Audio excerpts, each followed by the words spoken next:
తేనెకంటే జుంటి తేనె ధారల కంటే మధురమైనటువంటి ఆయన మాటలు ఆలకించేటటువంటి ఈ గొప్ప సమయానికి ప్రభువు మనల్ని చేర్చినందుకు నిండు హృదయముతో కృతజ్ఞతాస్తుతులు చెల్లిస్తున్నాను. ఈ సమయంలో పాడి స్తుతించిన మనం దేవుని వాక్య ధ్యానం కొరకై మరి దైవ గ్రంథంలో నుండి హ్యాండ్బిల్స్లో ప్రచురించినట్లుగా అపోస్తులైన పౌలు కొరింథీయులకు రాసినటువంటి మొదటి పత్రిక, అపోస్తులైన పౌలు కొరింథీయులకు రాసినటువంటి మొదటి పత్రిక 3వ అధ్యాయం మొదటి వచనాన్ని చదువుతాను, దయచేసి గమనించండి.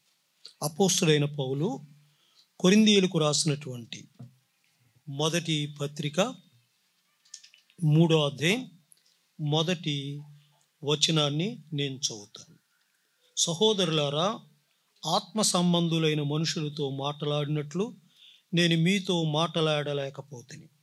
శరీర సంబంధులైన మనుషులే అనియు క్రీస్తునందు పసిబిడ్డలే అనియు మీతో మాట్లాడవలసి వచ్చాను. ప్రభునందు ప్రియులారా, ఈ దినాలలో కొరింథీయులకు రాసినటువంటి మొదటి పత్రిక 3వ అధ్యాయంలో కొరింథీయుల యొక్క పటాన్ని, ఆ పటములో పాఠాలను మీ మధ్య ఉంచాలని నేను కోరుతున్నాను. ఈ అధ్యాయములో కొరింథీయుల యొక్క పటం కనబడుతుంది, వారు ఎలాగున్నారు అనేది. దీన్ని నేను పరిచయం చేయాలని కోరుతూ ఉన్నాను. దానికి ముందు ఈ గ్రంథ పరిచయం చేసుకున్న తర్వాత మనం ధ్యానంలోనికి వెళదాం. అపోస్తులైన పౌలు గారు 14 పత్రికలు రాశారు.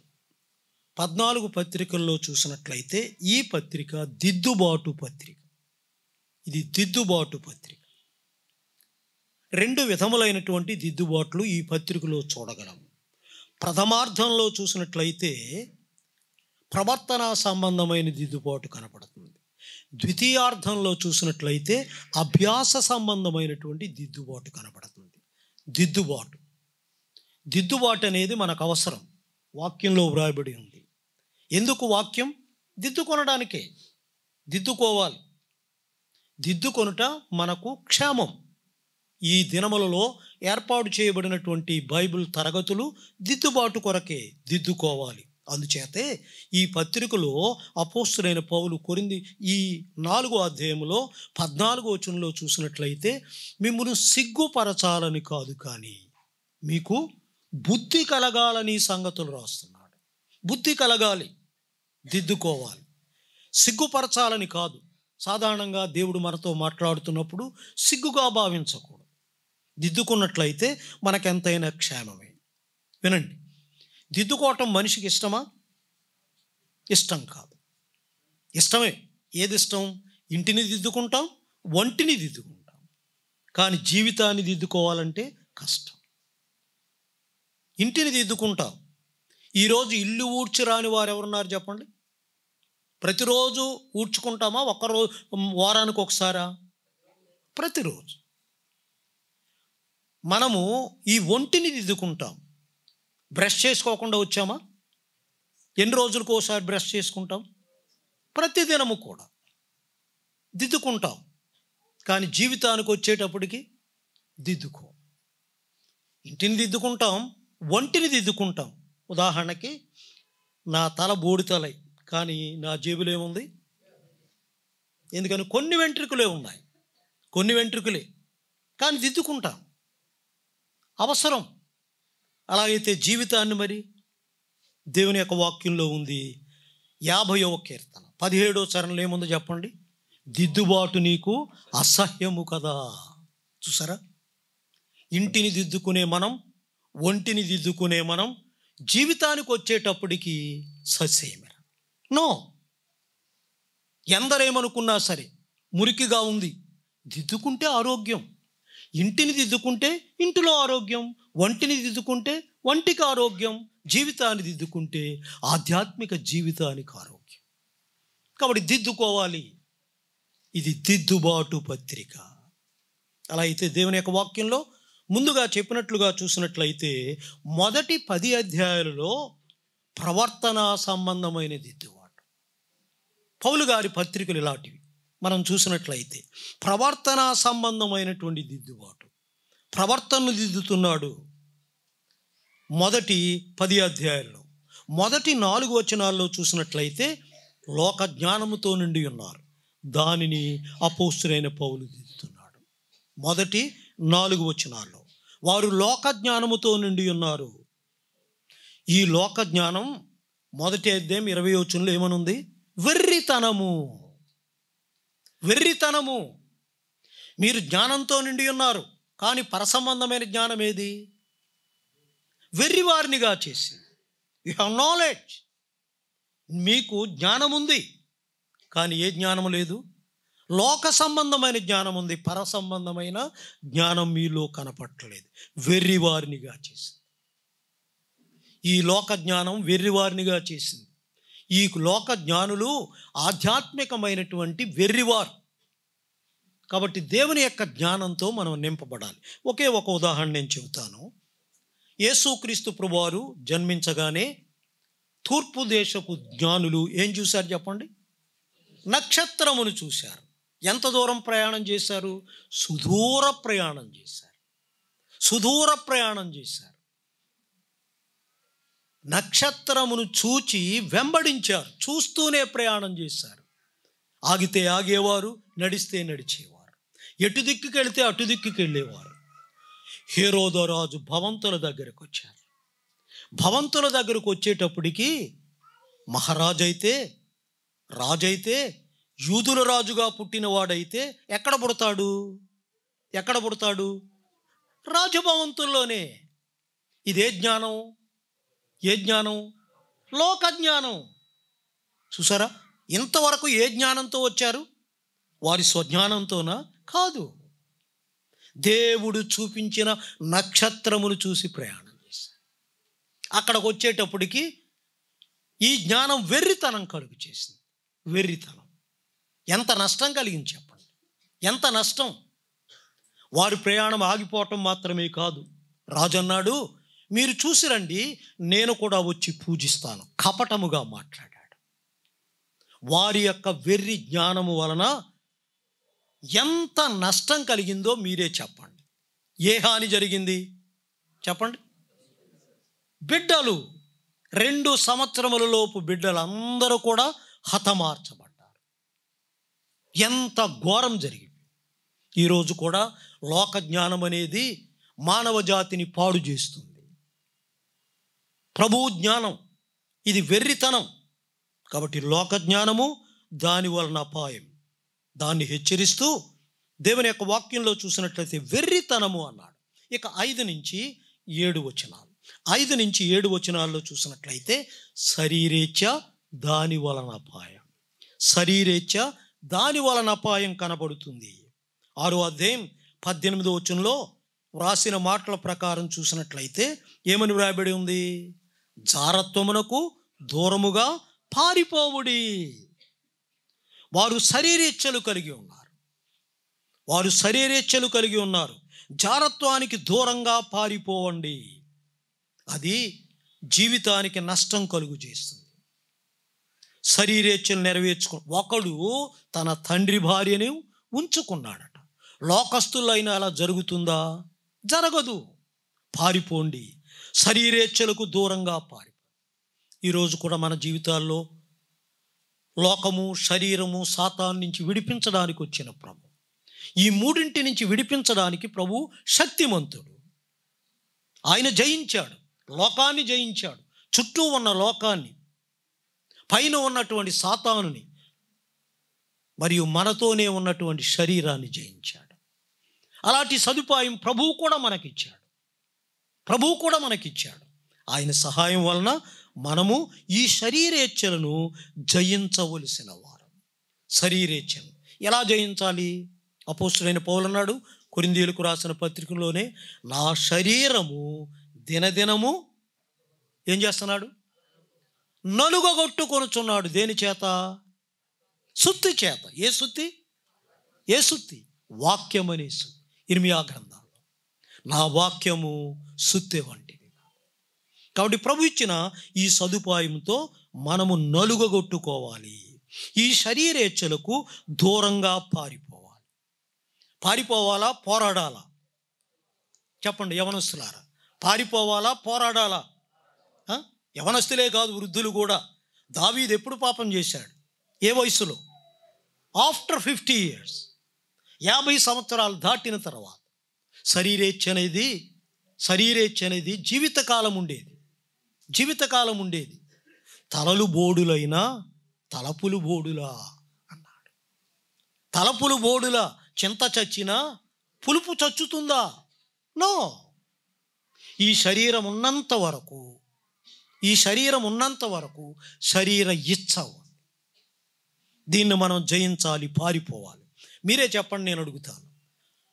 ఒక యవనస్తుడు పారిపోయాడు, ఒక యవనస్తుడు పోరాడాలనుకున్నాడు.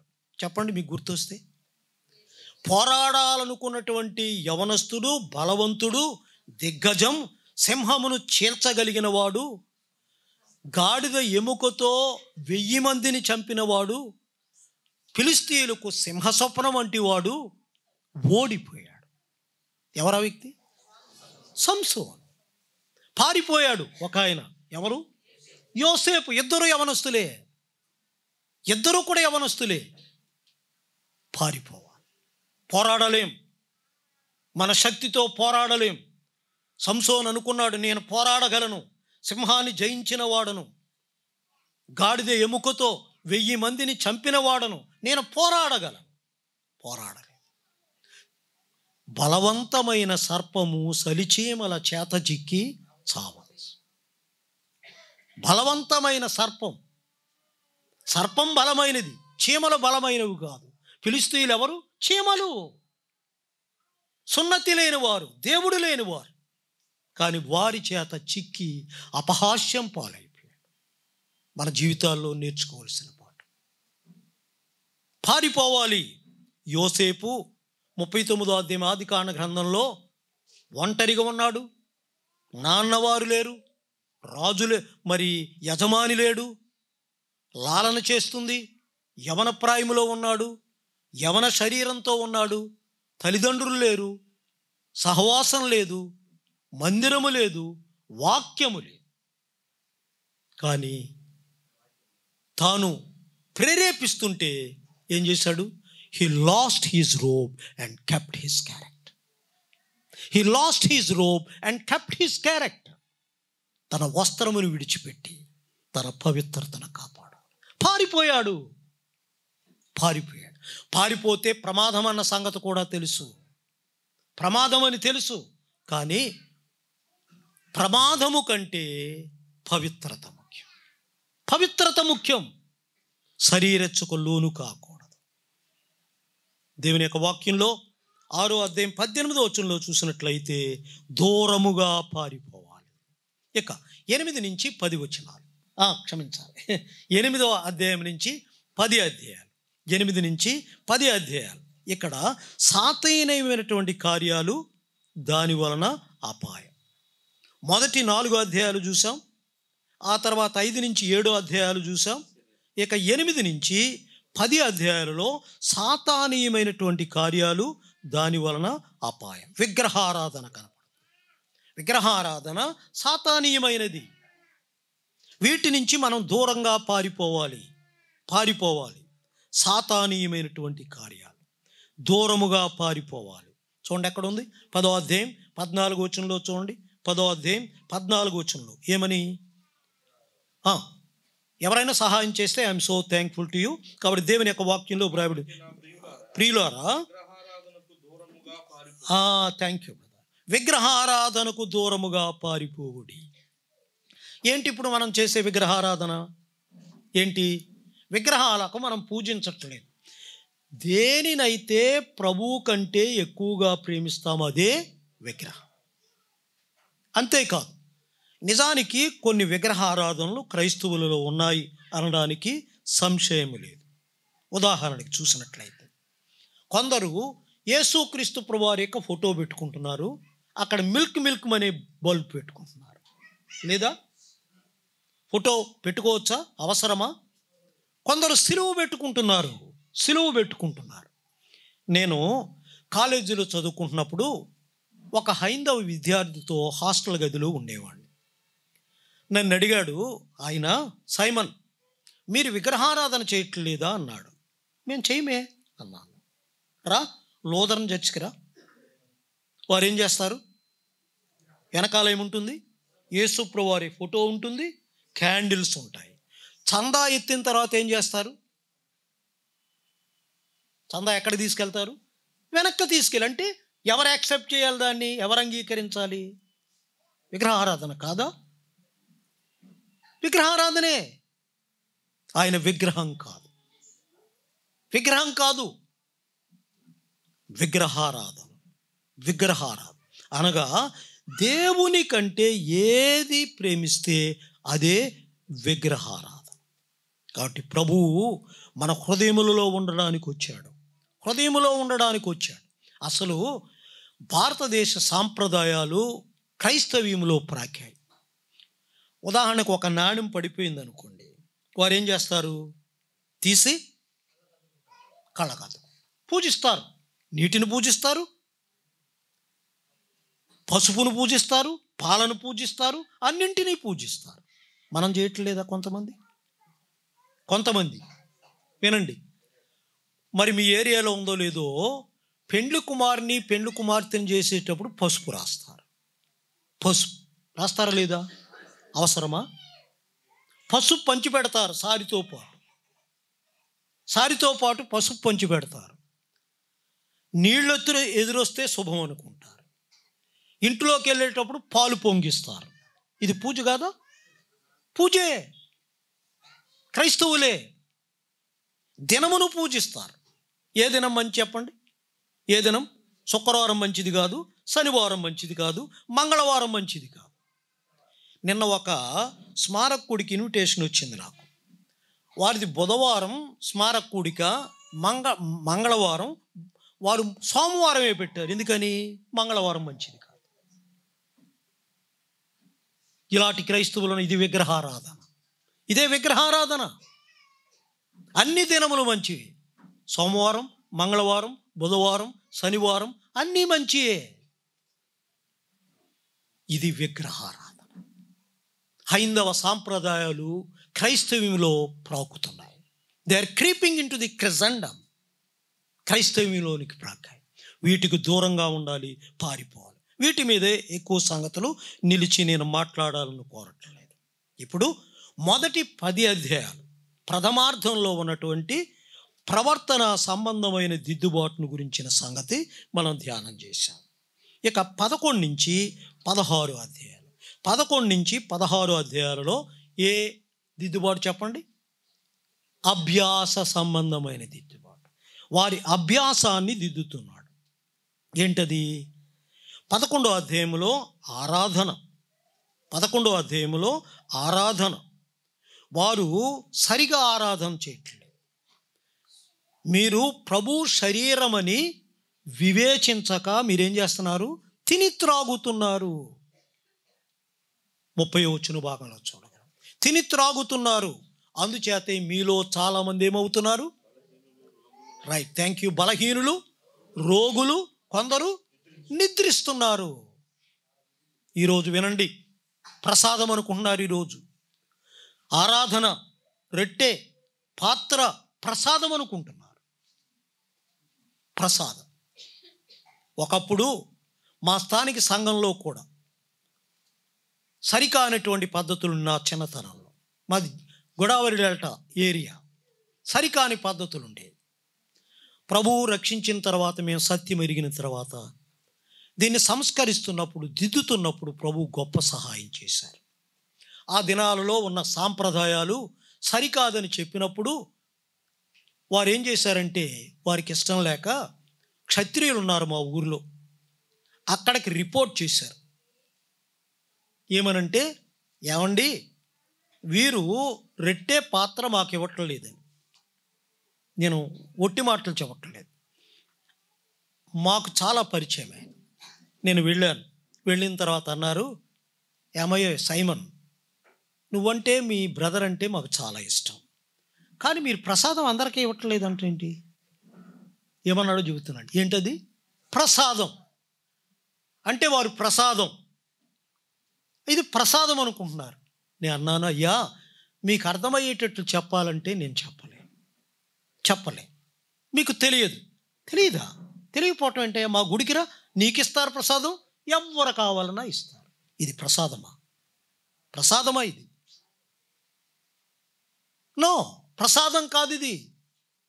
రక్షింపబడి బాప్తిస్మం పొంది సంఘములో చేర్చబడి అపోస్తుల బోధలో సహవాసములో ఎడతెగక ఉన్నవారు, పవిత్రతను కాపాడుకునేవారు, అసమాధానంతో కానీ అవిధేయతతో కానీ బలలో పాలిపంపులు పొందకూడదు.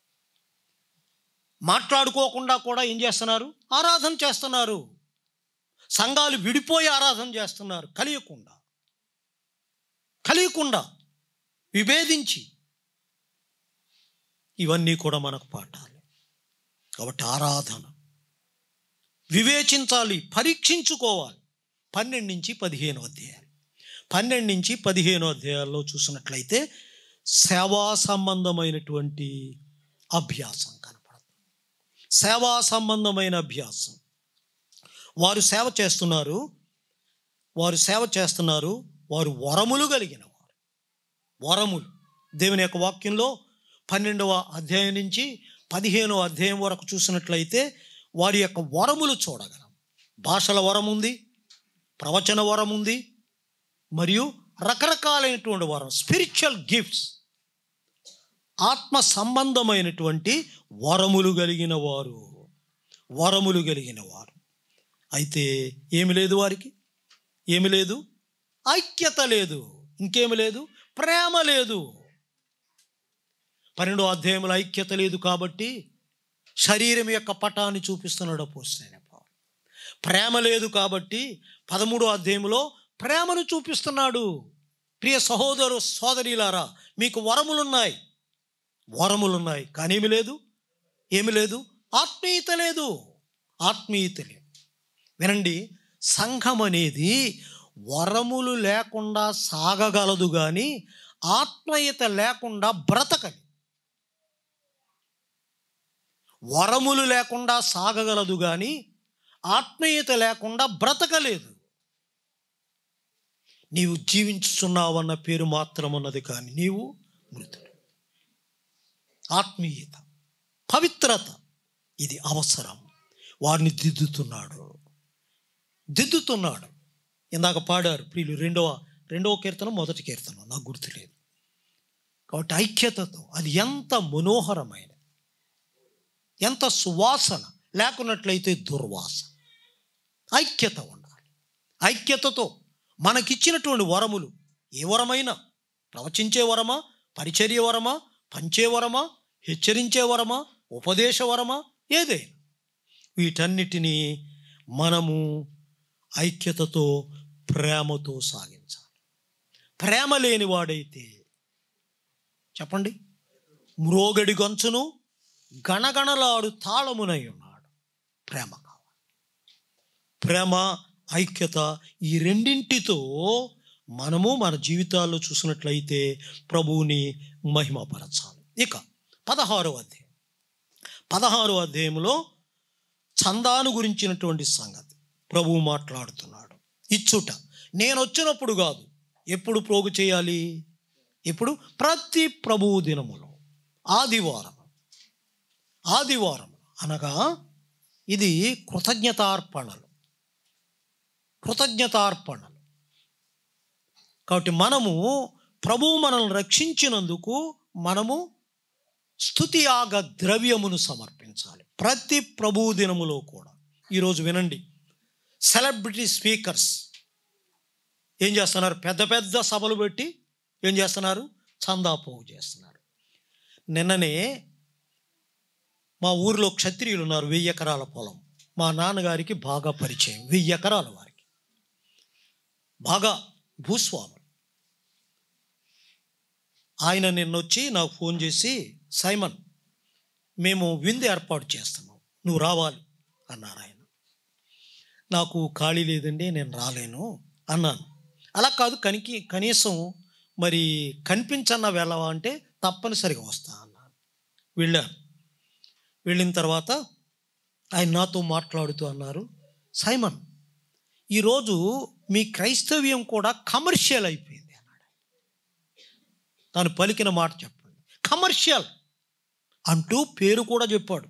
చెప్పనా? చెప్పుకున్న పర్వాలేదేమో. ఆయన హైదరాబాదులో ఉన్నటువంటి ఒక సెలబ్రిటీ స్పీకర్ని గురించి చెప్పి అన్నాడు, కమర్షియల్ సైమన్. ఎలా నమ్ముకుంటారు? నేను అన్నాను, అసెంబ్లీస్లో ఇలాంటిది లేదు. మా సంఘాలలో ఒకప్పుడు ఇప్పుడు రాను రాను ప్రాకుతుంది. అగ్రిప్ప గారు, ఫాక్స్ గారు, ఎస్ ఆనందం గారు, డేవిడ్సన్ గారు, ఇలాంటి మహామహులు ఉన్నప్పుడు ఇప్పుడు కూడా కొందరు ఉన్నారు. ఫారెన్ మనీ తీసుకుంటే వారిని ఏం చేసేవారు? వెలివేశారు. కాబట్టి డబ్బు కోసం కాదు. ఈ రోజున చాలామంది ప్రభువుని నమ్ముకోకపోవడానికి గల కారణం ఏంటి? The Christians is become a commercial, ధనార్జన. కాబట్టి దీనికి మనం దూరంగా ఉండాలి. దేవుని యొక్క వాక్యంలో ఉంది, అదే అధ్యాయంలో వర్ధిల్లిన కొలది ఇవ్వాలి. ప్రభువుకి ఇవ్వాలి. ఇస్తే దీవిస్తాడు, ఆశీర్వదిస్తాడు. కానీ ఇతరుల దగ్గర మనము ఈ దీనిని రాబట్టకూడదు. వినండి, ఈరోజు ఈ కార్పొరేట్ స్పీకర్స్ మీకు బిడ్డలు కలగాల. ఒక రిక్షా కార్మికుడు తన అబ్బాయి చదువుకుంటున్నాడు, మా టీవీ ప్రోగ్రామ్కి స్పాన్సర్ చేశాడు, తనకు మెడిసిన్ సీట్ వచ్చింది. ప్రలోభ కదా, మెడిసిన్ సీట్ వచ్చింది. పిల్లలు లేరు, పిల్లలు కలిగారు. దేవుని యొక్క వాక్యంలో వ్రాయబడినట్లుగా రాబడి కోసం కాదు. కాబట్టి ఎలాగివ్వాలో ప్రభువు నేర్పిస్తున్నాడు. ఇక పరిచయం సంగతి దేవుని యొక్క వాక్యంలో చూసాం. ఇప్పుడు అంశానికి వచ్చాం. దేన్ని మనం ధ్యానించబోతున్నాం? కొరింథీయుల యొక్క పటములో పాట. మీరే చెప్పాలి. కొరింథీయుల యొక్క పటం, the picture of the Corinthians. కొరింథీయుల యొక్క పటం ఎలాగుందో ఈ మొదటి వచన భాగంలో ఏ సంబంధులుగా ఉన్నారో మీరే చెప్పండి. ఏ సంబంధులు? చూడండి. ఏ సంబంధులు? ఆత్మ సంబంధులా? ఏ సంబంధులు? శరీర సంబంధులు. They are carnals. శరీర సంబంధులుగా ఉన్నారు. మీరు శరీర సంబంధులు. ఆత్మీయంగా ప్రారంభించి శరీర సంబంధులైపోయారు. మనం మీరు శరీర సంబంధులే. ఆత్మ సంబంధులని మీతో మాట్లాడలేకపోతున్నాను. పసిబిడ్డలుగానే ఉన్నారు. అలా అయితే వారు శరీర సంబంధులు. ఇదే మన ధ్యానం. ఈ శరీర సంబంధులను మార్చడానికి, వీరి యొక్క పరిస్థితిని దిద్దడానికి అపోస్తుడైన పౌలు 3 పటములలో వారికి 3 ముఖ్యమైన సంగతులు బోధిస్తున్నాడు. ఈ శరీరం అనేది వారి మీద ఎలా విషప్రభావం చూపించిందో దేవుని యొక్క వాక్యంలో చూడగలం. ఈ శరీర కార్యాలు వారి మీద ఎలాంటి విషప్రభావం చూపించిందో 3 విధాలుగా విషప్రభావం చూపించింది. ద ఫస్ట్ వన్ చూడండి, మీరే చెప్పండి. ద ఫస్ట్ వన్, మొదటి వచనం చూడండి. మొదటి వచనం, సహోదరులారా మాట్లాడినట్లు మాట్లాడలేకపోతిని, శరీర సంబంధులైన మనుషులే అనియు. ఇప్పుడు శరీరం అనేది వారిని ఏ విధంగా మార్చింది చెప్పండి అమ్మా? పసిబిడ్డలుగా చేసింది. పసిబిడ్డలుగా. It dwarfs them. The carnality dwarfs them. మరగుజ్జులుగా చేసింది. శరీరం అనేది ఎదగకుండా చేస్తుంది. దీనిని దిద్దడానికి ఒక పటాన్ని చూపిస్తున్నాడు. ఈ పరిస్థితిని దిద్దడానికి ఒక పటాన్ని చూపిస్తున్నాడు. చూడండి, 9వ వచనం చూడండి. 9వ వచనం. 9. మేము దేవుని జత పని వారమై ఉన్నాము, మీరు దేవుని వ్యవసాయము. చూసారా? ఏ పటం? వ్యవసాయం. గార్డెన్ లేకున్నట్లయితే వ్యవసాయం, తోట. తోట అనేది ఏం చేస్తుంది? ఎదుగుతుంది. మీరేం చేయలేకపోతున్నారు? ఎదగలేకపోతున్నారు. ఎదగండి. ఎంత చక్కని బోధకుడు, చక్కని బోధకుడు, ముఖ్య ప్రసంగి. వారు మరగుజ్జులుగా ఉన్నారు, మీరు ఎదగలేకపోతున్నారు. కాబట్టి వ్యవసాయములా విత్తనము వేయబడి పైరు పెరిగి పుష్పించి ఫలించి ఎలాగ అభివృద్ధి పొందుతుందో మీరు కూడా అభివృద్ధి పొందాలి. ఇది శరీరం అనేది ఎదగకుండా చేసింది. ఒక పటాన్ని వారికి అపోస్తలుడైన పౌలు చూపిస్తున్నాడు. నంబర్ 2, రెండవదిగా చూసినట్లయితే చూడండి, ఈ శరీరం అనేది వారిపై ఎలాంటి విష ప్రభావాన్ని చూపించింది. ఎలాంటి విష ప్రభావాన్ని? 3వ వచనం చూడండి. 3వ అధ్యాయం 3వ వచనం. మీలో అసూయయు కలహమును ఉండగా మీరు శరీర సంబంధులైన మనుష్య రీతిగా నడుచుకుని వారు కాదా? ఇప్పుడు ఈ శరీరం అనేది వారిని ఏం చేసింది? కలహములను రేపి. The divided, the carnality divided. ఈ శరీరం అనేది వారిని విభజించి వేసింది. విభజనలు కలిగాయి. ఎన్ని పార్టీలు ఉన్నాయి కొరింథీయులకు రాసిన కొరింథీ సంఘములో? చెప్పండి, మీకు తెలిస్తే. ఎన్ని పార్టీలు? తెలుగుదేశం, కాంగ్రెస్, ఇవా? ఎన్ని పార్టీలు ఉన్నాయి? ఎన్ని పార్టీలు చెప్పండి. మొదటి అధ్యాయం 12వ వచనంలో ఎన్ని పార్టీలు? 4 పార్టీలు. 4. ఏంటి ఆ పార్టీలు? ఒకడు పౌలువాడు, ఇంకొకడు అపుల్లోవాడు, మరొకడు కేఫావాడు, ఇంకొంతమంది క్రీస్తువారు. అందరూ ఏ పార్టీలో ఉండాలి?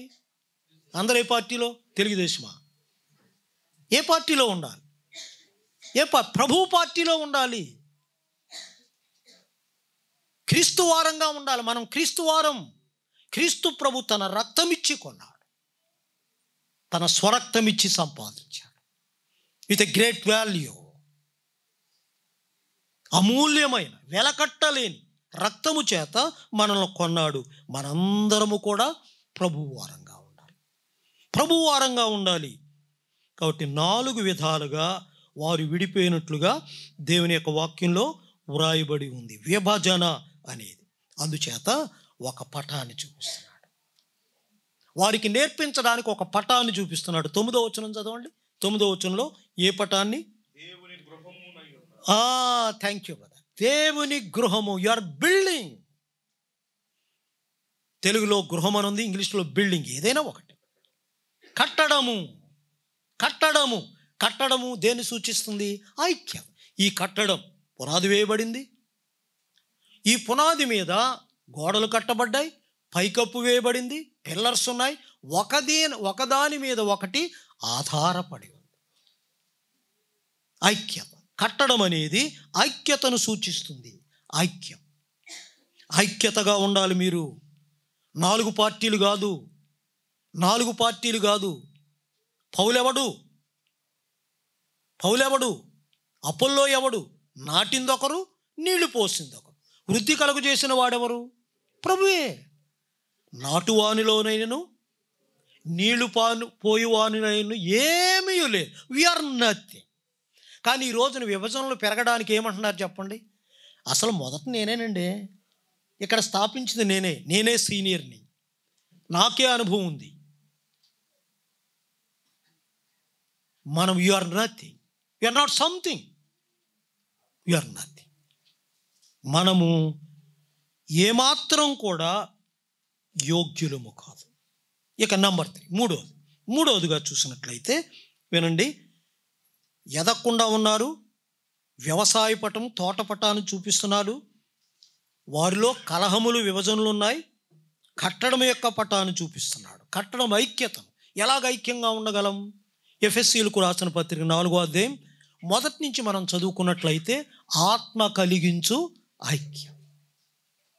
ఆత్మ లేకుండా, పరిశుద్ధాత్ముడు లేకుండా మనం ఐక్యతగా ఉండలేము. పరిశుద్ధాత్ముడు మన హృదయంలో ఉన్నాడా లేదా? ఉన్నాడు. కానీ మనం ఏం చేయట్లేదు? లోబట్ట. Implicit obedient to the Holy Spirit. పరిశుద్ధాత్మునికి మనం అప్పగించుకోవాలి. వారు పరిశుద్ధాత్మునికి లోబట్టలేదు. మీరు దేవుని ఆలయమై ఉన్నారని, దేవుని ఆత్మ మీలో నివసించుతున్నాడని మీరు ఎరుగరా? నివసిస్తున్నాడు. He must be in our hearts, not only a resider but also as a presider. మన హృదయములలో నివాసకునిగా కాదు, ఎలాగుండాలి? నియంత్రించు వ్యక్తిగా. నియంత్రించు వ్యక్తిగా. ఆయన నియంత్రణకు లోపడాలి. దుఃఖపరచకూడదు. వారు దుఃఖపరుస్తున్నారు. ఇక మూడవదిగా చూసినట్లయితే, మూడవదిగా దేవుని యొక్క వాక్యంలో శరీరం అనేది 3 విధాలుగా విషప్రభావం చూపించింది. ఒకటి చెప్పండి అమ్మ, సోదరులు చెప్పండి. ఒకటి ఎదగకుండా చేసింది. రెండవది విభజన చేసింది. మూడవది చూడండి. మూడవదిగా దేవుని యొక్క వాక్యంలో 3వ అధ్యాయం 16-17 వచనాలు. 16-17 వచనాలు. మీరు దేవుని ఆలయమై ఉన్నారని, నివసించుచున్నాడని మీరు ఎరుగరా? ఎవడైనను దేవుని ఆలయమును పాడు చేసిన ఎడల దేవుడు వానిని పాడు చేయను. దేవుని ఆలయం పరిశుద్ధమై ఉన్నది, మీరు ఆ ఆలయమై ఉన్నారు. ఈ శరీరం అనేది వారిని అపవిత్రులుగా చేసింది. Carnality dwarfs them, divides them and defiles them. అపవిత్రులుగా చేసింది. అపవిత్రులైపోయారు. అందుచేత ఏ పటాన్ని చూపిస్తున్నాడు? ఏ పటాన్ని చెప్పండి? నిశ్శబ్దంగా ఉన్నారు. ఏ పటం? దేవాలయం. దేవాలయ పటం. దేవాలయం అనేది పరిశుద్ధమైనది. 93వ కీర్తనలో ఎన్నటెన్నటికీ నీ మందిరానికి పరిశుద్ధతయే అనుకూలం. పరిశుద్ధతయే అనుకూలం. మీరు మిమ్మల్ని పాడు చేసుకున్నారు. ఏది పాడు చేసింది? ఇప్పుడు 3 విధాలుగా ఈ శరీరం అనేది వారి మీద విష ప్రభావం చూపించింది. 3 విధాలుగా. ఇప్పుడు మరలా చెప్పండి. ఇప్పుడు 3 విధాలుగా. ఒకటి చెప్పండి, మీరు చెబితేనే. ఒకటి చెప్పండి. ఏంటి? ఎదగకుండా. ఇంత శబ్దం వస్తుంది అనుకోలేదు. ఎదగకుండా చేసింది. రెండోది విభజన చేసింది. మూడోది అపవిత్రులుగా చేసింది. ఎదగకుండా ఉన్నారు కాబట్టి ఏ పటాన్ని చూపించాడు? ఎదగకుండా ఏంటి? వ్యవసాయం. రెండోది విభజన కలిగి ఉన్నారు కాబట్టి ఏ పటాన్ని చూపించాడు? కట్టడం. మూడవదిగా అపవిత్రులుగా చేసింది కాబట్టి ఏ పటాన్ని చూపించాడు? దేవాలయం. ఇంటికి వెళ్ళిన తర్వాత ఏం చెప్పారంటే, ఏం చెబుతారు? వాళ్ళ ఊరో రాజుగారంట పిలిచి భోజనం పెట్టాడంట. ఇలాంటివి గుర్తుంటాయి. ఏం చెప్పారంటే గుర్తుండవు. ఎంత చెప్పారన్నది కాదు. ఏం చెప్పండి? ఏం చెప్పారన్నది గుర్తుంచుకోవాలి. కాబట్టి దేవుని యొక్క వాక్యంలో వ్రాయబడినట్లుగా ఇప్పుడు మొదటి సంగతి మనం ధ్యానం చేద్దాం. మొదటి సంగతి ఎదగకుండా ఉన్నారు.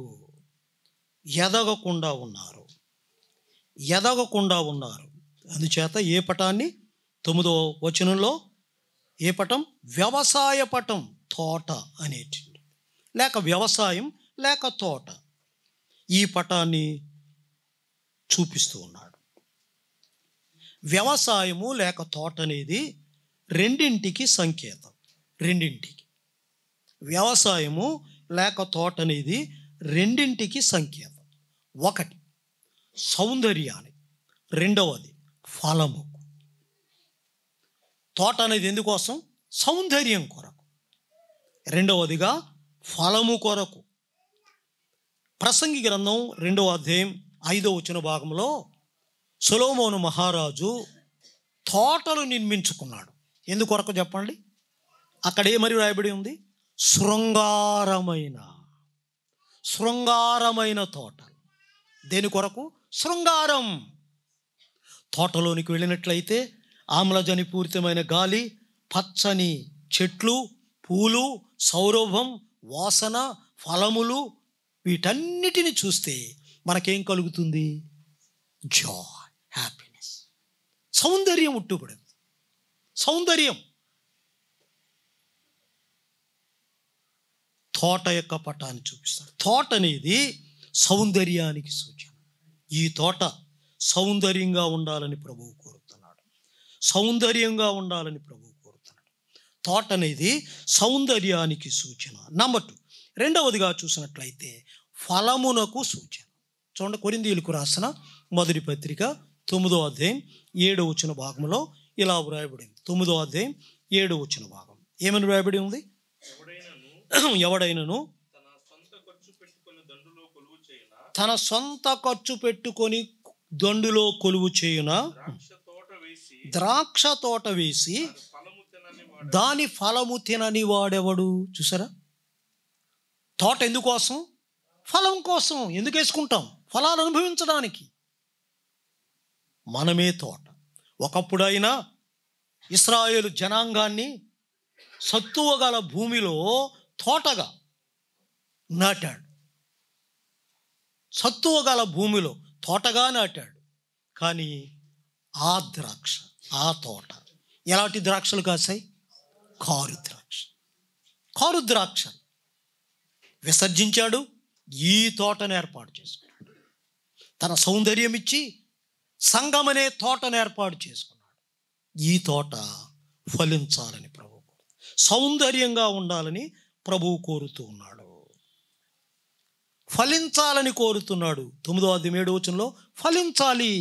ఫలించకపోతే ప్రభు ఏం చేస్తాడు? ఉదాహరణకి మనం ఒక మామిడి చెట్టు వేసుకున్నాం.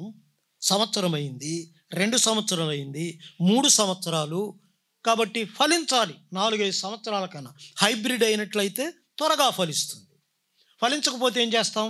అమ్మో, చెట్టు ఎంత బాగుందో, ఎన్ని కొమ్మలు ఉన్నాయో, ఎన్ని ఆకులు ఉన్నాయో చాలు అనుకుంటామా? అనుకుంటామా చెప్పండి? నో. ఎందుకు ఈ నేల నిస్సారమైపోవాలి? కొట్టి పారేసి ఇంకో చెట్టు నాడు. ఇదిగో ఇప్పుడే గొడ్డలి చెట్లు వేరున నాటబడి, ఫలించని ప్రతి చెట్టు నరకబడి అగ్నిలో వేయబడి. ఫలించాలి. ఫలించాలని ప్రభువు కోరుతున్నాడు. సౌందర్యమునకు సూచన మరియు ఫలమునకు సూచన. ఇప్పుడు ఫలమును గురించి ఒక 5 సంగతులు వివరించం. ఈ మొదటి వర్తమానంలో నేను కేవలం పరిచయం మాత్రమే. గ్రంథ పరిచయం చేసుకున్నాం, చెప్పబోయే సంగతులు పరిచయం చేసుకున్నాం. ఇక నేను చెప్పకపోయినా ఇంటికి వెళ్ళిపోవచ్చు. ఏం చేతంటే మొత్తం చెప్పేస్తున్నాను కాబట్టి. ఒకవేళ మధ్యలో వెళ్ళిపోయినా బాధపడకూడదు. కాబట్టి సంగతులన్నీ కూడా చెప్పుకుంటున్నాం. కాబట్టి దేవుని యొక్క వాక్యంలో ఫలం అనేది 5 సూచిస్తుంది. 5. నంబర్ 1 ఫలం అనేది 5 సూచిస్తుంది. చూడండి, యెషయా గ్రంథం 37వ అధ్యాయం 31వ వచన భాగం నేను చూపిస్తాను, వివరించను. తర్వాత సమయం ఉన్నంత మేరకు మనం ధ్యానిద్దాం. దయచేసి ఏమని వ్రాయబడి ఉంది? కిందికి వేరు తన్ని మీదికి ఎదిగి ఫలించును. విత్తనం ఏం చేస్తుంది? విత్తనం ఫలిస్తుంది. అంటే దాచబడిన జీవానికి బాహ్య పిలుపు. ఫలము అనేది దాచబడిన జీవానికి బాహ్యమైన పిలుపు. ఫలము అంటే లోన ఏముందని ఫలం అంటే జీవం ఉంది. There is life. జీవం ఉంది. ఫలం అంటే జీవం ఉంది. జీవము లేనిది ఫలం కాదు. జీవము లేనిది ఫలము కాదు. ఎలా అయితే మనలో ఏముంది? జీవం ఉంది. యోహాను రాసిన మొదటి పత్రిక 5వ అధ్యాయంలో చూడండి, వ్రాయబడిన మాటల్లో 11-13 వచనాల్లో దేవుడు మనకు ఏమిచ్చాడు? నిత్య జీవం ఇచ్చాడు. He has given us eternal life, abundant life. జీవం ఇచ్చాడు. ఇక్కడ నమ్మిన వారందరూ జీవం ఉంది. ఒకవేళ ఎవరైనా నమ్మని వారు ఉంటే, రక్షింపబడని వారు ఉంటే నమ్మండి, రక్షింపబడండి, జీవాన్ని పొందండి. నిర్జీవులుగా కాదు, సజీవులుగా ఉండాలి. అది 1971 సంవత్సరంలో నిర్జీవినైన నేను, చనిపోయిన నేను జీవాన్ని పొందాను. చాలామంది ఉన్నారు, పొందని వారు పొందండి. దేవా నాకు నిత్య జీవం ఇమ్మని అడగండి. యేసు ప్రభు ఈ భూలోకానికి వచ్చింది నిత్య దీవెన. Now the mankind is facing the problem of sun but not sin. ఈ రోజున మానవ జాతి ఎదుర్కొంటున్నటువంటి సమస్య ఏ సమస్య చెప్పండి? పాపపు సమస్య కాదు. నో. ఎందుచేత? పాపపు సమస్యను ప్రభువు తీర్చివేశాడు. కల్వరి శిలువలో వీరేమి చేయుచున్నారు, వీరెరుగని కనుక వీరిని క్షమించండి. ఇప్పుడు విశ్వాసము ద్వారా ఆ నిత్య దీవాన్ని మనం ఏం చేస్తున్నాం? అందరూ పొందారా? పొందకపోతే పొందండి. రక్షింపబడని వారుంటే తీర్మానం చేసుకోండి. ఇది నిత్య జీవం, ఆయన జీవం మనలో ఉంది. ఇక నంబర్ టూ, దేవుని యొక్క వాక్యంలో ఫలము దాచబడిన జీవానికి బాహ్యమైన పిలుపు. ఇక రెండవదిగా మత్తయి సువార్త 7వ అధ్యాయం 16వ వచన భాగం, 7వ అధ్యాయం 16వ వచన భాగంలో ఇలా వ్రాయబడి ఉంది. ఏమని వ్రాయబడి ఉంది? ఏమని? వారి ఫలముల వలన వారిని తెలుసుకుందరు. ఇప్పుడు ఫలం అనేది దేని సూచిస్తుంది? మన స్వభావాన్ని సూచిస్తుంది. Hour nature. హృదయములో దాగి ఉన్న స్వభావం ఎలా తెలుసుకోగలం? ఎలాగూ? క్రియల ద్వారా.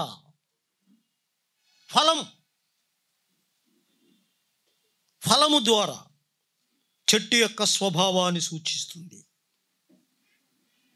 చెట్టు యొక్క స్వభావాన్ని. పల్లేరుకాయ పట్టుకొచ్చాను, అదే చెట్టు? గోధుమ చెట్ట? నో. పల్లేరుకాయ అంటే పల్లేరు చెట్టుకి, ద్రాక్ష పండు ద్రాక్ష చెట్టుని తెలియజేస్తుంది. ఫలమును చూడగానే, చెట్టు చూస్తేనే కానీ చెప్పలేమా? ఇప్పుడు ద్రాక్ష పండు పట్టుకొచ్చాను, చూపిస్తున్నాను, చూసొస్తాను ఉండండి అంటారా? నో. ఫలములో తెలిసిపోతుంది అది ద్రాక్ష చెట్టు. మనమెవరమో మన ఫలము సూచిస్తుంది. మన ఫలం, మనం ఎలా ఫలిస్తున్నాం, మన ఫలములు ఎలా ఉన్నాయి? దేవుని యొక్క వాక్యంలో ఆత్మఫలం మనందరికీ తెలుసు. ఏమని? ఆత్మఫలం ఏమనగా ప్రేమ, సంతోషం, సమాధానం, దీర్ఘశాంతం, దయాళుత్వం, మంచితనం, విశ్వాసం, సాత్వికం, ఆశ. This is the fruit of spirit. ఫలించాలి. ఫలమును బట్టి తెలుసుకుంటారు. చెట్టు యొక్క స్వభావాన్ని సూచిస్తుంది. వినండి, ఈ విధంగా చెప్పాలని నేను కోరుతున్నాను. విత్తనమును చూచి వేరును చెప్పగలమా? కొంచెం చదువుకుంటే చాలు. విత్తనమును చూచి భూమిలో దాగి ఉన్న వేరును చెప్పగలమా? చెప్పండి. చెప్పగలమా లేదా? చెప్పగలం. ఉదాహరణకి 2 రకాలైనటువంటి ఫలాలు ఉన్నాయి. ఏకదళ బీజం, ద్విదళ బీజము అంటారు. ఏకదళ బీజం అంటే ఒకే పప్పు బద్ద కలిగింది. ద్విదళ బీజం అంటే 2 పప్పు బద్దలు కలిగింది. వినండి, మీకు తెలిస్తే చెప్పండి. మరి హై స్కూల్ చదువుకుంటే చాలు. నేను చదువుకున్న రోజుల్లో నేను టీచ్ చేశాను, టీచర్ని కూడా, కాబట్టి ఇది చెప్పగలం. విత్తనము చూసి, ఉదాహరణకి 2 పప్పు బద్దలు ఉన్నాయి, 2గా విడదీయవచ్చు. ఇప్పుడు ఉదాహరణ మామిడి ఉంది. ఆ టెంకను బద్దలు కొట్టితే లోన ఎన్ని పప్పు బద్దలు ఉంటాయి? 2 పప్పు. విడదీయగలం, ఈజీగా విడదీయగలం. దాని వేరు ఎలా ఉంటుంది? తల్లి వేరు, పిల్ల వేరు. ఒకే పప్పు బద్ద ఉంటుంది, దాని వేర్లు ఎలా ఉంటాయి? ఉదాహరణకి తాటి టెంకను 2గా విడదీయగలమా? కొబ్బరి 2గా విడదీయగలమా? విడదీయలేము. దానికి ఎలాంటి వేర్లు ఉంటాయి? గుబురు వేళ్ళు. చూసారా? మరి గుబురు వేళ్ళు, వేరును చూడక్కర్లేదు. వేరును చూడక్కర్లేదు, ఫలమును చూస్తే చెప్పగలం. కాబట్టి ఫలము. నెంబర్ 3 మూడవదిగా దేవుని యొక్క వాక్యంలో మూడవది. ఇప్పుడు ఫలము దేన్ని సూచిస్తుంది? ఒకటి చెప్పండి, దాచబడిన జీవం. రెండవది ఫలమును సూచిస్తుంది, చెట్టు స్వభావాలు. దాచబడిన జీవానికి బాహ్య పిలుపు. రెండవదిగా ఫలము చెట్టు స్వభావాన్ని సూచిస్తుంది. మూడవ పరమగీత గ్రంథం 2వ అధ్యాయం 3వ వచన భాగం. 2వ అధ్యాయం 3వ వచన భాగంలో ఇలా వ్రాయబడి ఉంది, అతని ఫలము నా జిహ్వకు మధురం. మాధుర్యాన్ని తెలియచేస్తుంది. స్వీట్నెస్, ఇష్టం అనగా ఇష్టమైన ఫలం. మాధుర్యాన్ని తెలియచేస్తుంది, తీయని రుచిని తెలియచేస్తుంది. తీయని రుచి. ఫలం ఎలా ఉండాలి? తీయగా ఉండాలి. తీయగా ఉండాలి. తీయని రుచి అనగా ఇష్టం. అందుచేతే పరమగీత గ్రంథంలో 4వ అధ్యాయం 16వ వచనంలో చూసినట్లయితే, అతడు నా ఉద్యానవనమునకు వేంచేయునుగాక, తనకిష్టమైన ఫలములను అతడు భుజించునుగా. ఎందుకు ఈ తోట వేసుకున్నాడు ఆయన? ఈ పెద్ద దోరణాల్లో ఉన్న తోట ఎందుకోసం చెప్పండి? ఆయన కొరకే. ఈ తోటలోనికి వచ్చి ఈ తోట యొక్క సౌందర్యాన్ని చూసి, ఈ తోటలో ఉన్నటువంటి ఫలములు పచ్చివి కానీ దోరవి కానీ పండువు కానీ చూసి తనకిష్టమైన ఫలం ఏం చేయాలనుకున్నాడు ఆయన? భుజించాలి. కాబట్టి తోట అనేది తీయని, ఫలం అనేది తీయని రుచిని సూచిస్తుంది. తీయగా లేదనుకోండి, నోట్లో పెట్టుకున్నాము. ఫలము తీయగా లేదు, నోట్లో పెట్టుకున్నాము, చేదుగా ఉంది అని మింగేస్తామా? చేదుగా ఉంటే ఏం చేస్తాం? కారు ద్రాక్ష నోట్లో పెట్టుకోగానే ఉమ్ము వేస్తాం. తీయగా ఉండాలి, తీయగా. ప్రకటన గ్రంథంలో ఒక సంఘమును గురించి ప్రభువు చెప్పాడు. చెప్పండి, ఏ సంఘం? 3వ అధ్యాయం 16వ వచనంలో, నా నోట నుండి నిన్ను ఉమ్మివేయ ఉద్దేశిస్తున్నాను. I'm going to spit. ఉమ్మివేయ ఉద్దేశిస్తున్నాడు. తీయగా ఉండాలి. ఆ మాధుర్యం ఆత్మ వలన మాత్రమే, పరిశుద్ధాత్ముని వలన మాత్రమే మనము తీయగా ఉండగలం, మన క్రియలు కాదు.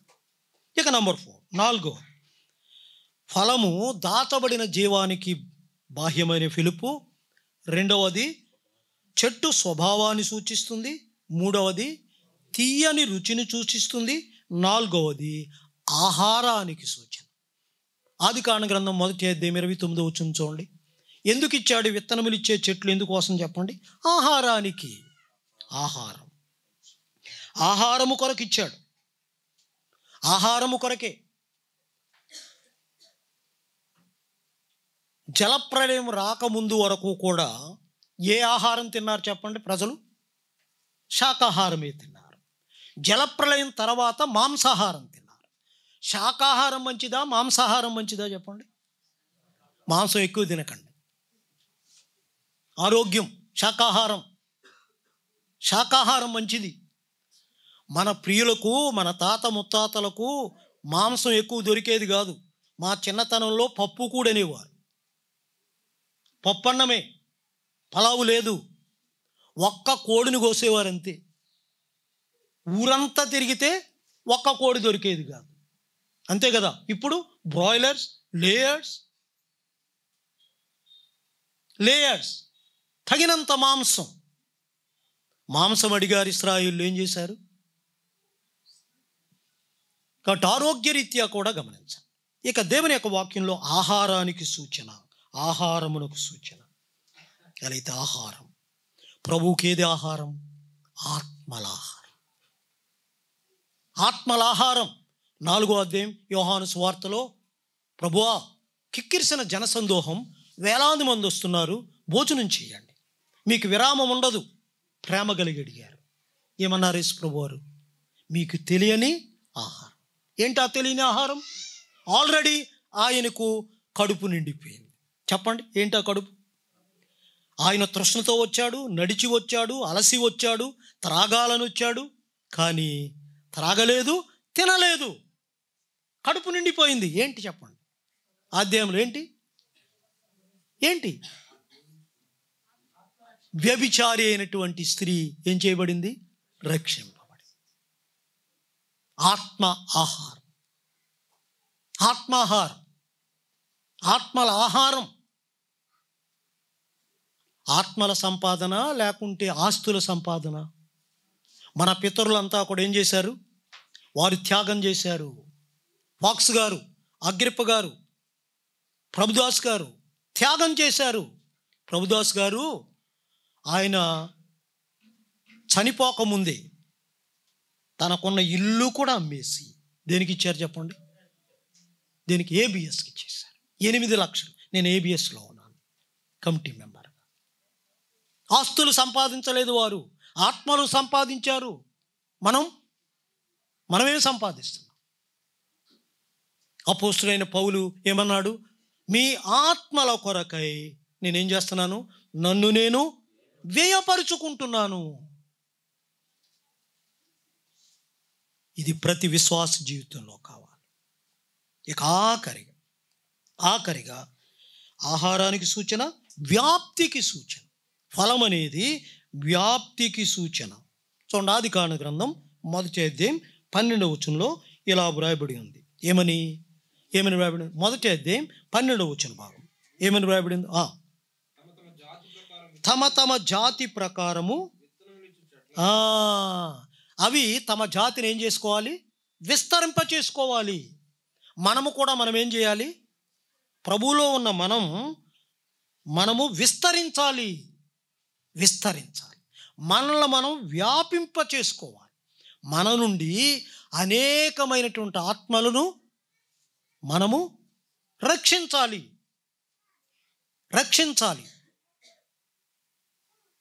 మరి న్యాచురల్ సైన్స్ టెర్మినాలజీలో చెప్పాలంటే డిస్పర్సల్ ఆఫ్ ఫ్రూట్స్ అంటారు. విత్తనములు అనేవి తమ్మును తాము ఏం చేస్తాయి? వ్యాపింప చేసుకుంటాయి. నిన్న నేను మా దొడ్డులోకి వెళుతుంటే నా యొక్క ప్యాంట్కి కొన్ని అంటుకుపోయాయి. చూశాను. ఉత్తరేణి గింజలు. ఉత్తరేణి మీకు తెలిసేమో. ఉత్తరేణి గింజలు నా ప్యాంటుకు అంటుకుపోయాయి. కొంచెం దూరం వచ్చిన తర్వాత ఇలా తుడిచేశాను. అక్కడ ఏం చేస్తాయి? మొలుస్తాయి. Self propagation. తమ్మును తాను విస్తరింప చేసుకునే పద్ధతులు ఉన్నాయి. ఒక రకమైన విత్తనాలు ఉన్నాయి, అవి ఏం చేస్తాయంటే విచ్చుకుంటాయి, ఇలా పగులుతాయి. ఉదాహరణ, బెండ ఉంది, దాన్ని ఉంచేసినట్లయితే ఏమవుతుంది? అది విచ్చుకుంటుంది. విత్తనాలు ఏం చేస్తాయి? చుట్టూరు వెళ్ళిపోతాయి. These are the dispersal mechanism. కాబట్టి మనము కూడా విస్తరించాలి. ప్రియ సోదర సోదరీలారా, మనల నుంచి ఒక్క ఆత్మైనా మనము రక్షించగలిగామా? ప్రభు కోసం జీవించగలుగుతున్నామా? ప్రభు అడగబోతున్నాడు, నేను నిన్ను రక్షించాను, నీవు నా కోసం ఏం చేశావు? సమయమైంది, నేను ముగించేస్తున్నాను. చెప్పిన సంగతులు మీ ముందుకు తీసుకొచ్చి ముగించుకున్నాం. కొరింథీ పత్రికను మనం పరిచయం చేసుకున్నాం. రెండవది, ధ్యానించబోయేటటువంటి పటమును పరిచయం చేసుకున్నాం. వారు శరీర సంబంధులుగా ఉన్నారు. శరీరం అనేది వారి మీద 3 విధాలుగా విషప్రభావం చూపించింది. దీని నుంచి విడుదల చేయడానికి విరుగుడుగా 3 పటాలను అపోస్తలుడైన పౌలు వారికి చూపించాడు. అయితే మొదటి పటం వ్యవసాయం అనేది ఒకటి సౌందర్యానికి, రెండవది ఫలమునకు సూచన. ఫలము 5 విధాలు. ఇవి చెప్పుకున్న సంగతులు. తల వంచండి, ప్రార్థన చేసుకుంటాం.